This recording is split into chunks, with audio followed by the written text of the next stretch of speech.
The night began like any other family dinner, warm and ordinary. Yet something unseen was already shifting beneath the surface. 'Cause Margaret Collins felt it before she understood it.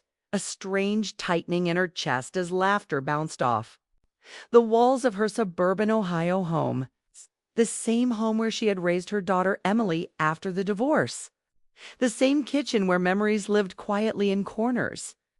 And as she moved between the stove and the table, carrying plates and smiling, out of habit, she sensed a pause in the air, a moment that didn't belong to routine, and when she looked up, she caught Daniel watching her, Emily's husband, standing near the counter with his sleeves rolled up, his expression unreadable but gentle, not careless or bold, just still, as if time had slowed only for him. And when their eyes met, the world seemed to narrow into that brief second, long enough for Margaret to feel exposed. She long enough for Daniel to realize he had been seen. And he turned away too quickly, clearing his throat, reaching for a glass, acting normal, while Emily continued talking about work without noticing anything at all.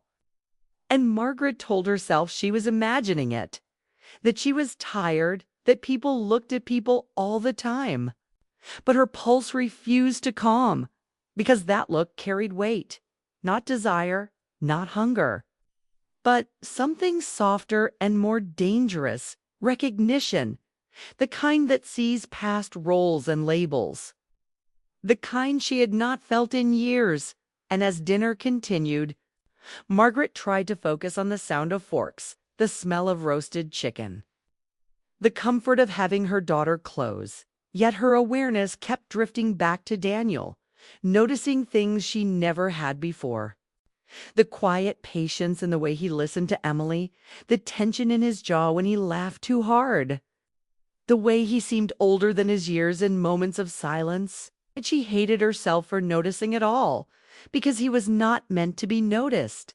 By her, he belonged in a neat category: son-in-law, family, safe. And when dinner ended and Emily stepped outside to take a call, the room fell into an unexpected hush, broken only by the clink of dishes as Margaret gathered plates and Daniel offered to help, his voice polite, almost careful. And as they stood side by side at the sink, their shoulders nearly touching, Margaret felt the weight of the moment pressing in. Not romantic, not inappropriate, just charged like the air before a storm. And Daniel spoke about simple things: the weather, the long drive home, how Emily worked too much. But beneath his words was a nervous energy, and when he said, "You always make this place feel calm," Margaret felt something loosen inside her, because calm was not how she felt most days. And before she could respond, Emily came back in, bright and unaware, and the spell broke, leaving Margaret unsettled. And later that night, alone in her bedroom, she replayed the moment again and again, questioning herself, questioning her memory, reminding herself of everything she was not allowed to feel, because she was a mother first, because she had spent years rebuilding her life carefully, quietly, choosing stability over passion. And yet, as she lay awake staring at the ceiling, she realized the look Daniel had given her was not the kind that asked for anything. It was the kind that revealed something already there, something neither of them had invited, and that frightened her more than anything else. Because attraction could be dismissed, but understanding lingered, and as rain tapped softly against the window, Margaret closed her eyes and promised herself that nothing would change, that she would protect her daughter, protect the family she had fought so hard to hold together. Even if it meant pretending that one brief look had not shaken her world, but deep down in the quiet place she rarely visited, she knew the night had marked a beginning, not of action, but of awareness. And awareness, once awakened, never truly sleeps. After that night, life did not slow down. It moved faster, almost as if it wanted to distract Margaret from thinking too much. Yet the quiet moments kept finding her, especially when Daniel started appearing more often not by plan but by chance, dropping Emily off before work, stopping by to return a borrowed tool, staying a few minutes longer than needed. And each time Margaret told herself this was normal. Families did this. There was nothing wrong with kindness, yet something subtle had shifted, because Daniel spoke to her differently now. Not openly, not in a way that crossed lines, but with a softness that felt personal, and she noticed how he asked real questions, how he waited for her answers, how his eyes stayed on her face as if her words mattered. And one afternoon, while Emily was upstairs on a long video call, Daniel sat at the kitchen table with Margaret, sunlight falling across the wood between them, and he talked about work pressure, about feeling like he was always trying to be enough. And Margaret listened the way she always had, steady and calm, offering gentle advice without judgment. But this time Daniel's voice faltered, and he admitted he felt invisible even in his own marriage, not unloved, just unseen. And Margaret felt a sharp pull in her chest, 'cause she knew that feeling too well, having lived with it for years after her divorce and without thinking. She told him that people often hide their deepest needs behind smiles, that being strong did not mean being complete. And Daniel looked at her then with gratitude that felt too deep for comfort, and he said quietly that she understood him in a way few people ever had, and the room grew still, not tense, but fragile, as if one wrong word could break something important, and Margaret stood to pour more coffee, needing movement to ground herself, reminding herself that understanding did not mean invitation, that empathy was not a promise. Yet the truth followed her even as she turned away, 'cause she felt seen to, and that was dangerous. And in the days that followed, she caught herself thinking of Daniel at odd times, wondering if he had slept, well, hoping his workday was lighter, and each thought came with guilt, heavy and sharp, because Emily trusted her, loved her, leaned on her. And Margaret had sworn long ago that nothing would ever come before her daughter, not loneliness, not desire, not the quiet ache of being understood by the wrong person, and so she tried to pull back, keeping conversations shorter, staying busy when Daniel was around. But restraint only made the moments they did share feel more intense, like holding breath underwater. And Emily, busy and tired, did not notice her life full of deadlines and plans. And Margaret watched her daughter move through the house with confidence and warmth, and pride mixed with fear, because Emily deserved a marriage untouched by shadows. And yet one evening, as Daniel helped Margaret carry groceries from the car, their hands brushed by accident, a simple mistake. But the contact sent a clear shock through them both. And Daniel stepped back immediately, apologizing too quickly, and Margaret laughed it off, though her heart raced. And when he left that night, she stood at the door longer than necessary, staring into the dark, knowing she was standing too close to something she could not afford to feel. And later, alone again, Margaret sat at her kitchen table and faced the truth she had been avoiding, that nothing improper had happened, but something emotional was growing quietly, fed by shared silence, mutual understanding, and unspoken longing. And she realized that lines were not always crossed with actions.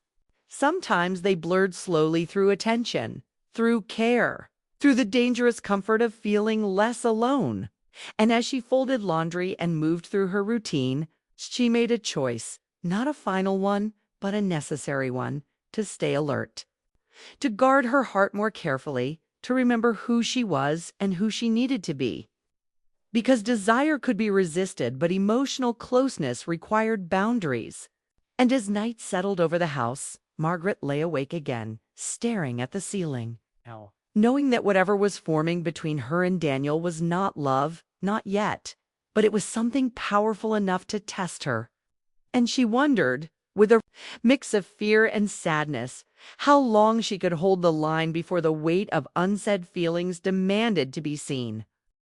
The night Emily left for a short work trip, leaving Daniel alone in the house, felt different from the start because storms were rolling in and the wind rattled the windows like it was warning them both. And when Margaret heard the knock at her door, she was surprised to see Daniel, drenched from the rain, holding a jacket in one hand, looking unsure and apologetic, his usual calm replaced by a vulnerability she had rarely seen. And she invited him in, though her heart pounded as she closed the door behind him, shutting out the storm while letting tension fill the room. And as they sat at the kitchen table by candlelight, shadows dancing on the walls, their conversation started with small talk. About the sudden weather, about traffic, about Emily's absence. But the air carried something heavier, something unsaid, and Daniel admitted he had felt lonely. Isolated even in a life filled with love, confessing in quiet words that, sometimes, he wondered if anyone truly understood him, and Margaret listened, her hands folded in her lap, recognizing the honesty, the openness. And she spoke about her own experiences of feeling unseen after years of caring for others, and their words, intertwined, gentle and emotional, revealing sides of themselves that had never been shared. And every glance that lingered, every pause that stretched a second too long, pulled at them both, and neither of them moved too close. Yet the space between them felt charged, as if the storm outside had entered their hearts, making the familiar unfamiliar, making ordinary feelings extraordinary. And when Daniel mentioned how he sometimes feared letting people down, how he worried about not being enough, Margaret offered comfort, reminding him that strength is not in perfection, but in persistence, and her voice held warmth that seemed to reach deeper than words alone. And he looked at her then, not inappropriately, but with a gratitude so raw that Margaret could feel it pressing against her own chest. And for a moment, time slowed, leaving only two people sitting across from each other, hearts beating faster, emotions unspoken yet understood, and Margaret realized that the closeness she felt was not desire, but recognition. The rare and dangerous kind that makes one question boundaries even when intentions are pure. And Daniel, sensing her unease, shifted slightly, acknowledging the tension with a soft apology, saying he did not mean to intrude, and Margaret reassured him, though inside she felt the tremor of something forbidden, the thrill and fear of connection. And as they talked about Emily's work, about memories of family trips, and even about simple daily routines, the storm outside mirrored the storm within, rain pelting the windows, wind rattling the trees. And every small touch, a brush of hands reaching for a dish, a shared laugh, a quiet sigh, seemed magnified by circumstance, and yet neither acted on impulses, both aware of the line that could not be crossed, both acknowledging silently that what was happening was more than conversation, more than comfort. It was emotional closeness teetering on the edge of danger. And when Daniel finally stood to leave, Margaret walked him to the door, feeling the pull to speak one more word, to offer one more gesture. And in the doorway, drenched and exhausted, he paused, looking at her with eyes that held unspoken gratitude and something softer, almost vulnerable longing. And Margaret felt the weight of that moment, heavy but silent. And when he stepped out into the storm, she closed the door slowly, leaning against it, heart racing, tears threatening, not from passion, not from guilt, but from the aching awareness that something beautiful and impossible had brushed against her life. That the connection they shared was real, undeniable, yet untouchable. And she sank to the floor, wrapping her arms around herself, feeling both the warmth of being understood and the danger of feeling too much, knowing that the days to come would test her resolve, that she would have to navigate this closeness with care. Because love could be complicated even when it was never acted upon.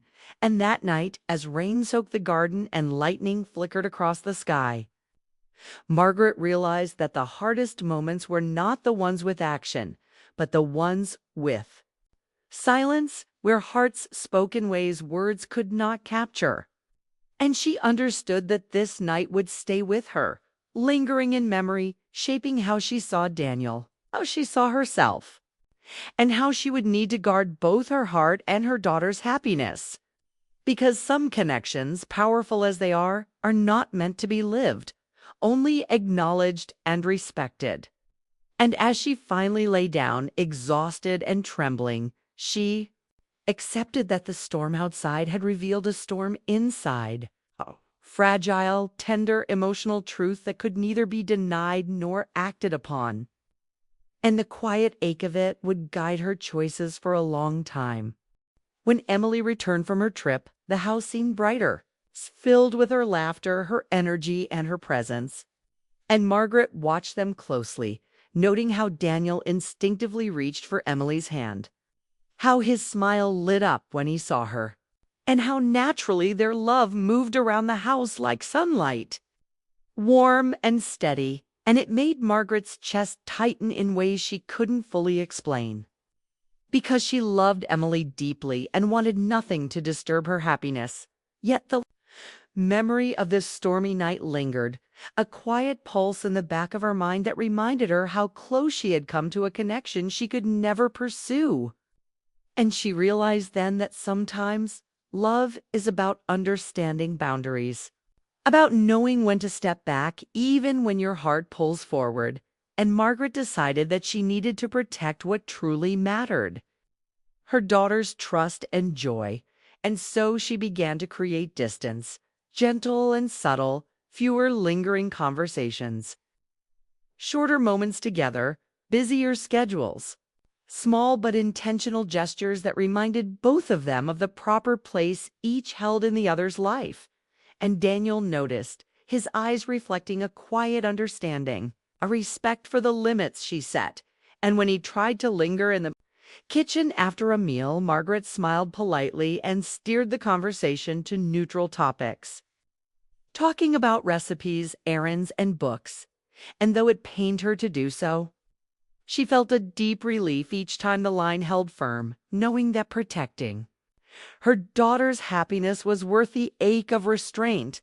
And as the weeks passed, Margaret felt her emotions settle into a more manageable rhythm, the storm of longing softening into a tender, reflective ache, one that reminded her she was alive and capable of deep feeling without needing to act on it. And one afternoon, she received a message from Daniel, simple, respectful, and filled with gratitude, thanking her for maintaining boundaries, acknowledging the difficulty of their situation, and expressing admiration for her courage and integrity.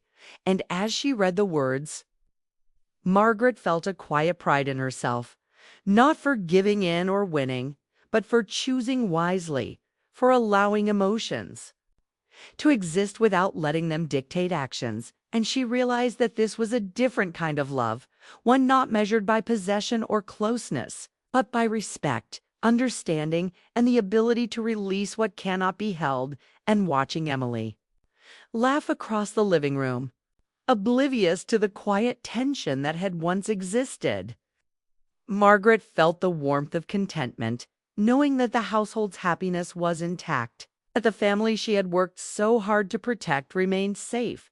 And though part of her heart still remembered the intensity of that stormy night, she accepted it as a lesson, a fleeting moment that revealed her own capacity for connection, empathy, and care. And she understood that such emotions, even when not acted upon, were not wrong, only human, a reflection of the heart's tendency to recognize beauty and depth in others. And with that understanding came peace, because she had chosen wisely, and in choosing her daughter's happiness over her own curiosity or longing, She had discovered strengths she hadn't fully realized she possessed, and as the days turned into months, Margaret moved through life with a calm awareness, greeting Daniel politely, sharing necessary moments without hesitation, and feeling no shame. Only the quiet pride of someone who had faced temptation of the heart and navigated it with grace. And when Daniel occasionally glanced at her with that subtle warmth that had once shaken her, she met his eyes and smiled, conveying acknowledgement without invitation, respect without indulgence, and he returned the gesture. A silent agreement that the unspoken tension had been recognized, respected, and let go. And Margaret knew that this was a rare and precious kind of love, one that did not need action to exist, that could flourish quietly in acknowledgement, in the understanding that some connections are meant to inspire growth, reflection, and emotional depth rather than fulfillment. And as she stepped outside into the sunlight one afternoon, feeling the warmth on her face and the rhythm of life moving steadily around her, she realized that she was stronger, calmer, and more certain of her choices, that her heart was still tender but intact, capable of love without chaos, and that some of the bravest acts of love are the ones that end before they begin. Not in denial, but in conscious, respectful decision. And as she watched Emily and Daniel together, happy and untroubled, Margaret felt a profound sense of satisfaction, understanding that the truest kind of love sometimes requires sacrifice, sometimes requires patience, and sometimes requires the courage to step back and let others live their happiness. And she carried that lesson quietly in her heart, a gentle, enduring warmth that reminded her that even fleeting, impossible connections could teach the deepest truths about herself, about love, and about the kind of life she wanted to live, one guided by integrity, care, and the quiet joy of seeing those you love thrive.